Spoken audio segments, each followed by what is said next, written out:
My name's Ed Snowden. I'm 29 years old. I work for Booz Allen Hamilton as an infrastructure analyst for NSA in Hawaii. What are some of the positions that you held previously within the intelligence community? I've been a systems engineer, systems administrator, senior advisor for the Central Intelligence Agency, solutions consultant, and a telecommunications information systems officer.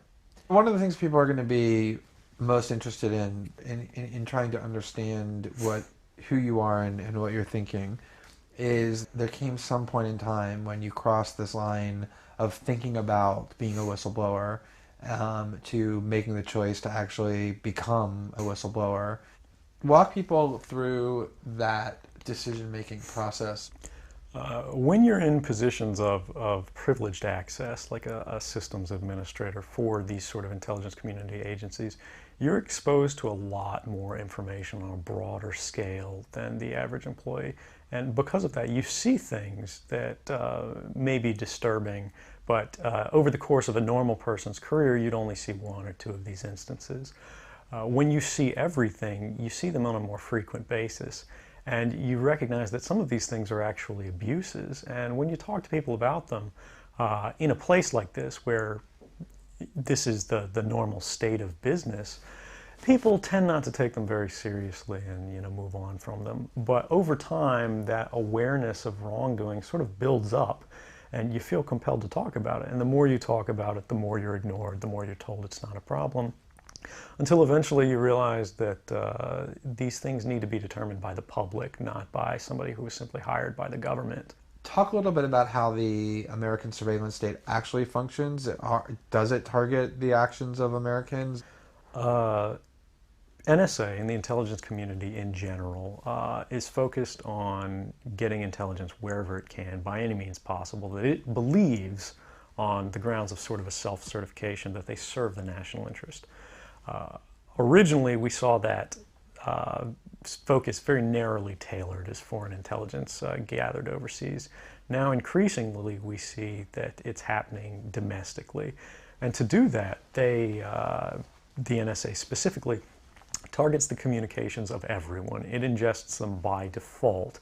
It collects them in its system, and it filters them, and it analyzes them, and it measures them, and it stores them for periods of time, simply because that's the easiest, most efficient, and most valuable way to achieve these ends.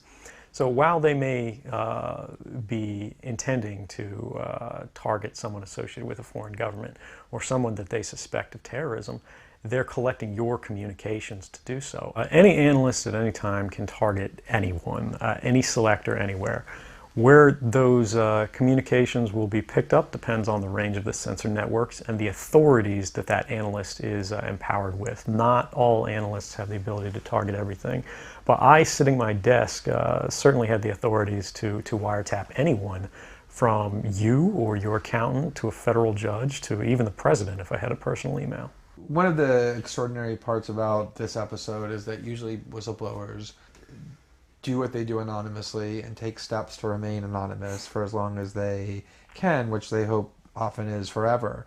You, on the other hand, have decided to do the opposite, which is to declare yourself openly as the person behind these disclosures. Why did you choose to do that? I think that the public is owed an explanation of the motivations behind the people who make these disclosures that are outside of the democratic model. When you are subverting the power of government, that's a fundamentally dangerous thing to democracy. And if you do that in secret consistently, as the government does when it wants to benefit from a secret action that it took, it'll kind of give its officials a mandate to go, hey, tell the press about this thing and that thing, so the public is on our side. But they rarely, if ever, do that when an abuse occurs. That falls to individual citizens, but they're typically maligned. It becomes a thing of these people are against the country, they're against the government. But I'm not. I'm no different from anybody else. I don't have special skills. I'm just another guy who sits there day to day in the office, watches what's happening, and goes, this is something that's not our place to decide. The public needs to decide whether these programs and policies are right or wrong. And I'm willing to go on the record to defend the authenticity of them and say, I didn't change these. I didn't modify the story. This is the truth. This is what's happening. You should decide whether we need to be doing this. Have you given thought to what it is that the U.S. government's response to your conduct is in terms of what they might say about you, how they might try to depict you, what they might try to do to you? Yeah, I could be, rendered by the CIA. I could have people come after me, or any of their third-party partners. They work closely with a number of other nations. Or, they could pay off the triads, or, any of their agents or assets. We've got a CIA station just up the road in the consulate here in Hong Kong, and I'm sure they're going to be very busy for the next week.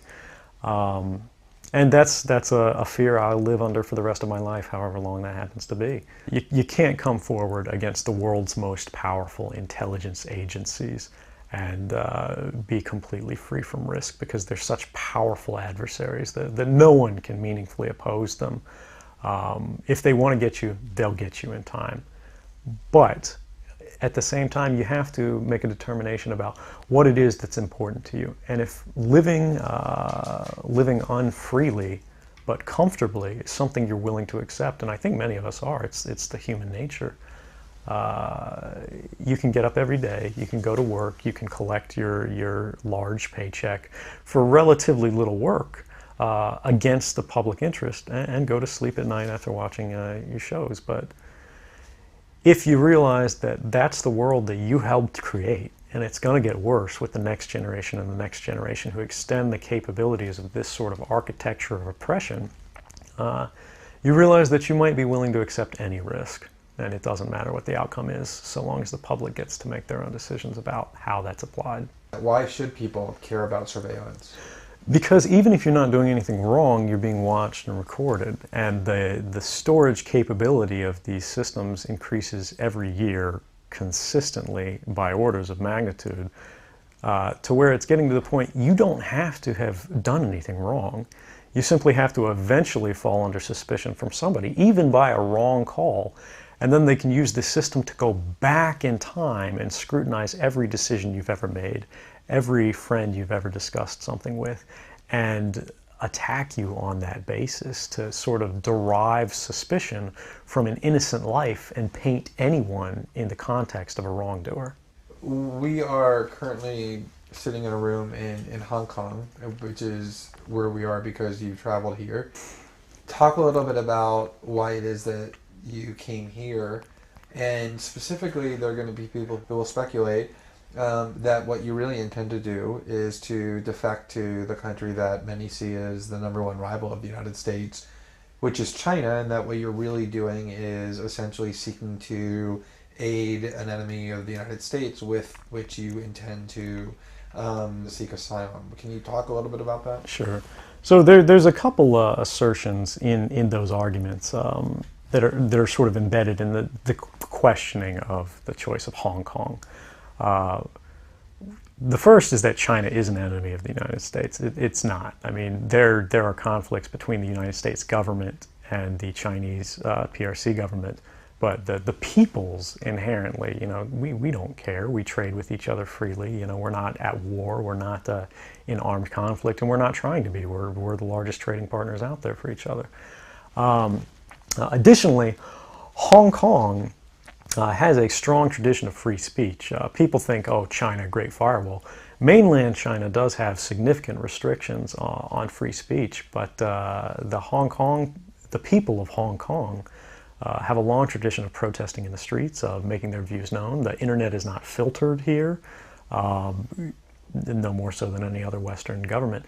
And I believe that the Hong Kong government is actually independent in relation to a lot of other leading Western governments. If your motive had been to harm the United States and help its enemies, or if your motive had been personal material gain, were there things that you could have done with these documents to advance those goals that you didn't end up doing? Oh, absolutely. I mean, anybody in the positions of access with the technical capabilities that I had could, suck out secrets, pass them on the open market to Russia. They always have an open door, as we do. I had access to, the full rosters of everyone working at the NSA, the entire intelligence community, and undercover assets all around the world, the locations of every station we have, what their missions are, and so forth. If I had just wanted to harm the U.S., that you could shut down the surveillance system in an afternoon. But that's not my intention, and I think for anyone making that argument, they need to think, if they were in my position, and you live a privileged life, you're living in Hawaii, in paradise, and making a ton of money, what would it take to make you leave everything behind? The greatest fear that I have regarding the outcome for America of these disclosures is that nothing will change. People will see in the media all of these disclosures. They'll know the lengths that the government is going to grant themselves powers unilaterally to create greater control over American society and global society. But they won't be willing to take the risks necessarily to stand up and fight to change things, to force their representatives to actually take a stand in their interests. And the months ahead, the years ahead, it's only going to get worse until eventually there will be a time where policies will change, because the only thing that restricts the activities of the surveillance state are policy. Even our agreements with other sovereign governments, we consider that to be a stipulation of policy rather than a stipulation of law. And because of that, a new leader will be elected. They'll flip the switch, say that because of the crisis, because of the dangers that we face in the world, some new and unpredicted threat, we need more authority, we need more power, and there will be nothing the people can do at that point to oppose it, and it'll be turnkey tyranny.